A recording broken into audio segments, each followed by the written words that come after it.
Today I'm sharing one of my favorite fish dishes with you. It's like a one-pot wonder with a little bit of bits and bobs in there. So I'm starting off with just heating up a pan, and I'm going to put a little bit of Be-Well canola oil in there.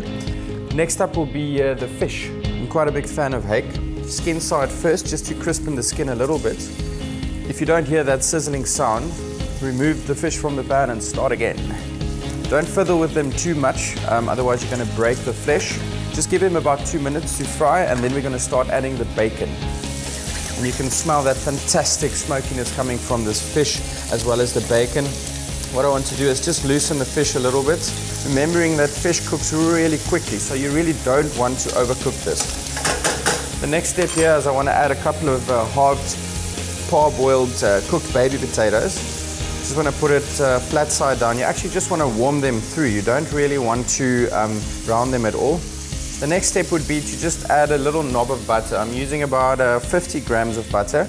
Now this will thicken the sauce because we're going to add a little bit of chicken stock to this. Your bacon is cooked, your fish is almost there, and your potatoes are warming through. At this stage, I just want to add a little bit of chicken stock. I'm using about 50 to 100 milliliters, also depending on the size, and you will immediately see your butter thickening the sauce. And the next step would just be to add a couple of pieces of gem lettuce. Now I'm just slicing the head of the lettuce so that the leaves can actually come loose, and I'm distributing them all over the place. This is one thing that I've learned to do, and that lettuce actually cooks fantastic because it goes a little bit soft, but it still retains that crispiness that you actually get from the lettuce. I love using these small baby leaves. They're nice and crispy, but also nice and sweet.